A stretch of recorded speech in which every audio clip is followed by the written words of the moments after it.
Hello friends, I am your host, Carrie Hamilton, and welcome to Bottoms Up, Healing from Trauma That They Called Love. There's a divine purpose for you, and it's time that you discover your authenticity to live on mission. So sit back, relax, and listen up. Today's episode may just be what will set you free. Let's talk about the mind. So the mind is your most powerful tool that you have. Your mind is like the steering wheel to everything that you do, everything, the way you see things, the way you respond to things, your emotions, all of that. It's all coming from the mind. And you see, the mind is no different than the body. Whatever you feed the mind is what the mind has to disperse. So, for instance, if you're feeding your body nothing but junk food, you can't help but wonder why you're overweight or out of shape or, obese, whatever it is, because that is what you're feeding your body. The mind is the same way. If you are feeding your mind nothing but junk food, nothing but negative thoughts, nothing but negative feelings, associating with people that bring out negativity all around you, within you, anything of that nature, if you're in abusive situations, that is what your mind has to disperse. So that is why whenever you are in toxic situations, you become grouchy and mean and angry and basically just overall a toxic person yourself, because that's what you're putting into your mind. So that's all your mind has to disperse. So this is why positivity and literally counting your blessings versus seeking the burdens is so crucial, especially when you're in the healing process. Because your mind, you see, we are all creatures of habit. So we just basically do things just even in a habitual way, not even if we're thinking or even knowing that we're doing it. So if we were raised in toxic situations like abusive, say you had childhood abuse, say you just had parents that were always so negative and degrading and demeaning, your mind knows that of comfort because that is what you were raised in and that was the atmosphere that you were always brought up around. You see, I was raised in a childhood abusive home, and I had a mother who didn't really have a lot of self-esteem or, confidence, anything in that nature. So she would always pick things that were negative, and I ended up picking up on that. So if someone said to me, "Oh, that's such a cute sweater," I would literally find something like the littlest dot and be like, "Oh, well, this little dot here, I ruined it, with bleach when I was, cleaning the other day," or whatever. And I would constantly do that with every single thing. Every compliment, anything in a positive manner, I would literally seek something that I knew or felt was a flaw to make myself feel comfortable, because I was uncomfortable getting compliments or someone saying something positive or nice to me. And when you start realizing that, it's so crucial, because once you start changing your mind to seek positive things and to seek blessings of things, your whole entire life switches, your whole lifestyle, your whole environment, just everything. So I want to give you something to do. First, I want you to journal. It is so crucial to journal, because what you're doing is you're taking your thoughts and the things that are in your mind and you're putting it out on paper. So you're not holding it in letting it just be a poison and a toxin to your brain and just eat away at your brain. You're taking those thoughts and you're putting them out on paper so that you're getting rid of that waste. Like I said, it's no different than the body. You may put things in your body, but your body has to expel it, which is why you go to the bathroom and it has to get rid of that waste. It's the same thing with the mind. So doing something like journaling is so helpful. I also want you, when you journal, I want you to write down 3 positive things for the day. So when you're journaling, pick out 3 things that you could be grateful for, that you could be blessed for. Then I want you to start seeing things in a lens of gratefulness. I want you to start seeking ways that you are grateful. Like, life is life. It's you're going to have good times, you're going to have bad times, you're going to have highs, you're going to have lows. That's life. That's how we learn. I mean, it's not necessarily a negative thing. It's a positive thing. A lot of things that we go through and all the situations that we have been through, they have taught us lessons. They have taught us different ways of handling and dealing with things. They've even made us stronger and, more powerful as a person. So you really, once you get into the mindset of positivity and you start seeing that there is a blessing, even when it seems so horrible, when you see that, it could have been worse, or, that you got through it, start looking at the positive aspects of the things that you go through in life, and you will start to realize that life isn't as bad as you truly, truly feel that it is. And let me ask you this. How would you know the sunshine if you never experienced rain? How would you know good if you never experienced bad? So how would you know how you want to be loved, or how you want someone to make you feel, if you haven't gone through the things in life that you have and the people that you experience that hurt you, and, realize the things that you don't want if you never went through them? You have to go through troubles and tribulations and in hard times, because then you know what the opposite is when the blessing comes. It's all part of the plan. So when you journal, I want you to write down 3 things every day that you're grateful for. And I want you to start having a mindset and having the vision of seeing things that are beautiful, just things in the world. It could be anything. It could be, I'm grateful because I saw the flowers bloom today. Anything that you could possibly think of, I want you to start training your mind into seeing positivity and not negativity. You see, gratitude is actually more than just like a feel-good type of practice. It actually does a neurological, biological force in your brain that transforms the brain to see positive things. It rewires neural pathways to produce that dopamine and that serotonin in your brain, which is that feel-good chemical that your brain craves, especially in toxic or abusive or detrimental situations. One thing that is a huge, huge, huge must is you have to spend time in silence every day. You see, that's how you get manipulated. And that's how you get taken advantage of, is if there's someone constantly causing chaos, there's constantly someone causing toxic situations, your mind is constantly puzzled, it's always in the fight or flight mode, that's how you get manipulated. That's why people do the abuse, because it always has you enticed. Like, I always pictured a cat when they're like, meow, like all, their back is all tense and all high. When you are in that situation, your body is automatically in defense mode, because your mind wants to say, hey, this is not comfortable. We need to defend ourselves. And so instead of thinking logically and about the situation on how to control your actions, your mind is right away going to the reaction. How am I going to react to this? What am I going to do to prepare myself to defend myself? And of course, it's seeking something negative, right? Because it's trying to defend whatever it is that it's about to encounter.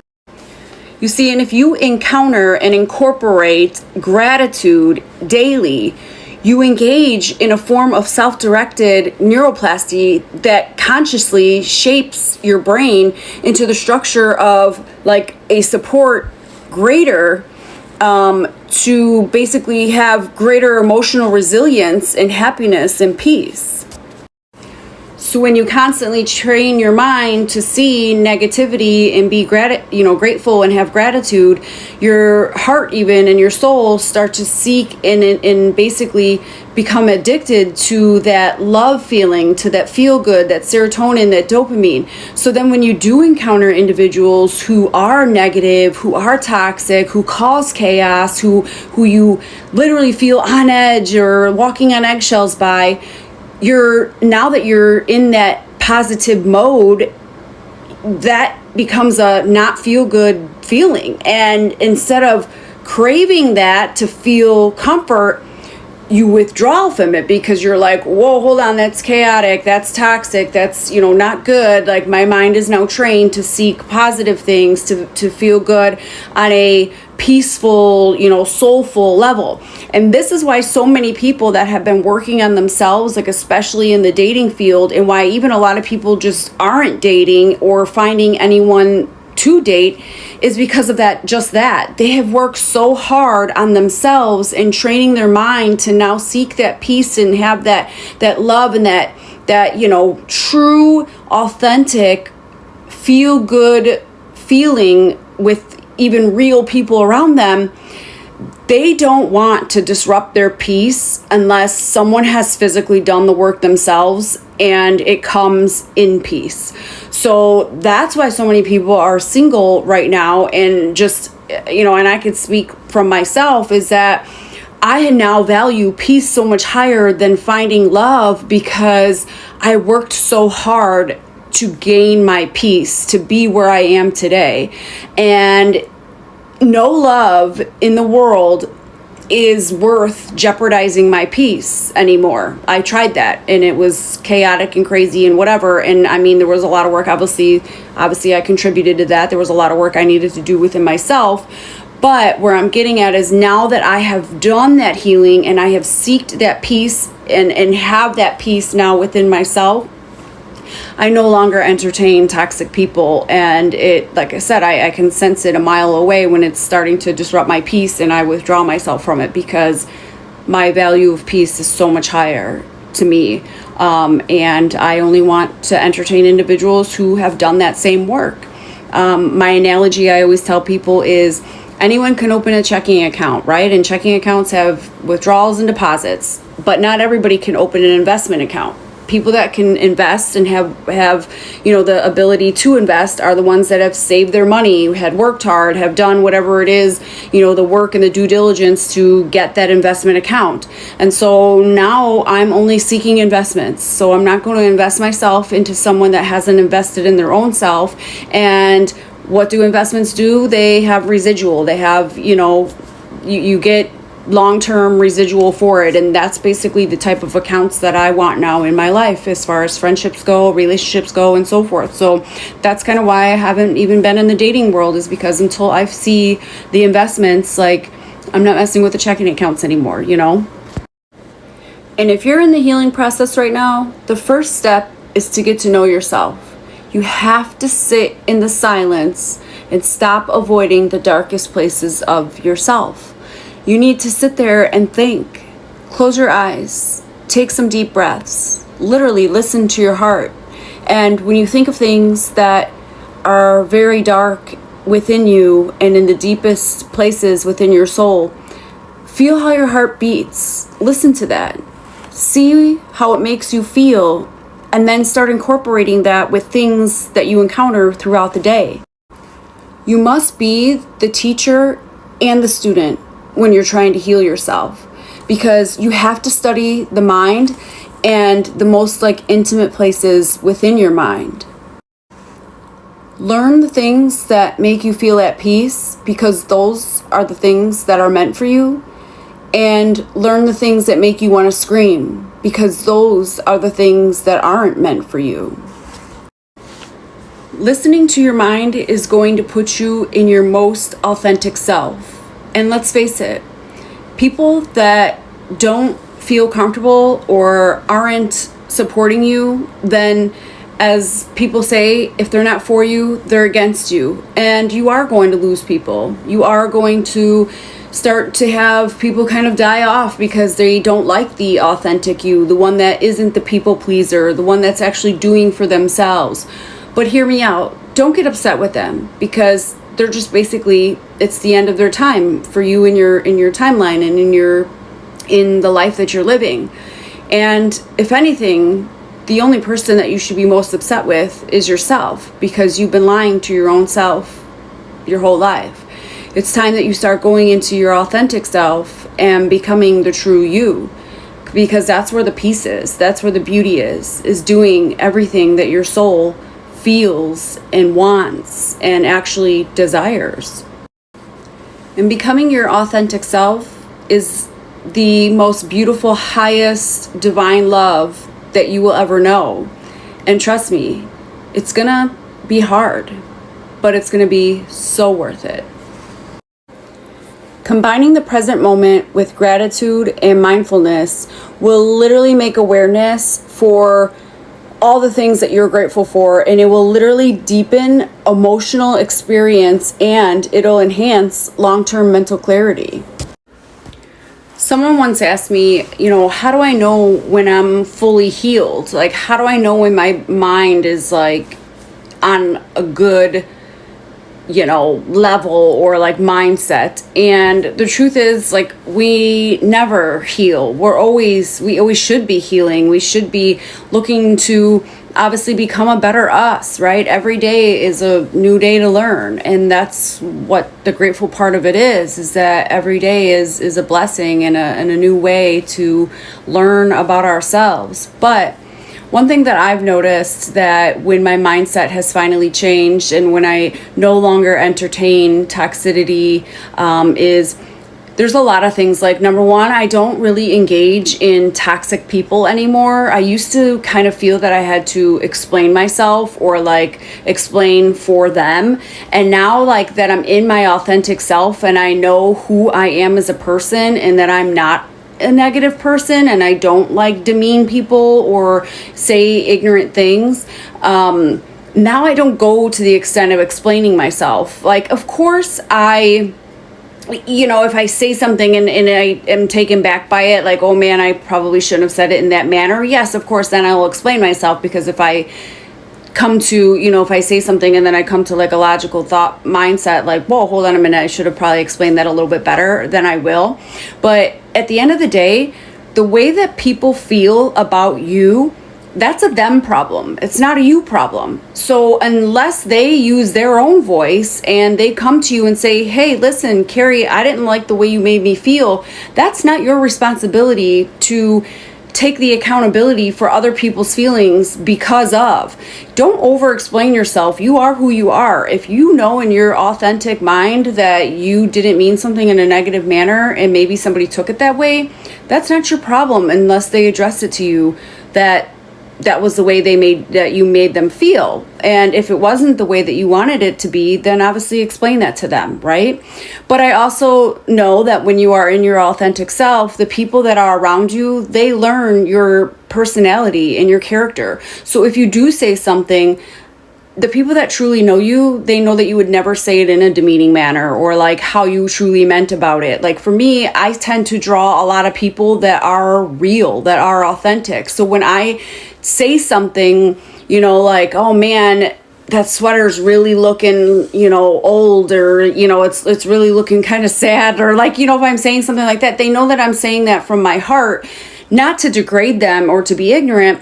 I'm just a real person, and I say, hey, like, maybe it might be time to buy a new sweater. Like, that thing is literally hanging on its last thread, and I'm not saying it to degrade them. I'm just telling them I know how they feel as a person, and, they don't want to be embarrassed, like, let's just say. But where I'm going with this is when you are in your authentic self, the people that are for you, they veer towards you. You don't even have to explain yourself, and you don't even have to go to those extents to feel in a horrible way or anything even around them, because you all are like the same type of person. You're all being authentic, and those are the people that see things on the same level that you do. So you don't feel that enlightenment or that chaos or toxicity. It's of peace, because you all know where your heart is and where you're all coming from when certain situations happen. Another thing I noticed too is once I became peaceful and I was in my like authentic self, and I'm at like a place where I'm comfortable in my own skin, let's just say, or comfortable in my own mind, in my own ways, is I stopped praying to God for things. I stopped asking for, God, please give me this, please help me with that, and please whatever. I instead started praying of thanks and gratitude, and started appreciating the small things, because in the end, those truly are the big things. And you're grateful just to open your eyes for the day. And, I always ask like Spirit and God to like work through me and to use me as a vessel to help whoever is supposed to hear, or, know things or see things or have things addressed to them or whatever. So I am always grateful when I am able to do that for the day. There's times that I talk to people and they literally stop in their tracks and they'll say like, God, that was like the most heartfelt thing I needed to hear. Or they'll say things like, oh my God, I never heard something explained this way and now it makes so much more sense. But they'll say little things like that, and like that's where I know that it's like God and Spirit working through me, because it's something that someone needs to hear. And the reason that I feel so strongly and it makes my day, and where I become very grateful, is because for myself, seeking healing and a way out from my abuser, I wanted to basically take my own life because I was just so incredibly like done with the daily struggle, and death to me sounded so peaceful. Like it wasn't that I wanted to physically die and I didn't appreciate who I was or what I was facing or my kids or whatever. It was that I was literally fighting to survive instead of living to live. I was living to survive. And so I started to crave death because it just sounded so peaceful. And I was sick of fighting every day, fighting for my life.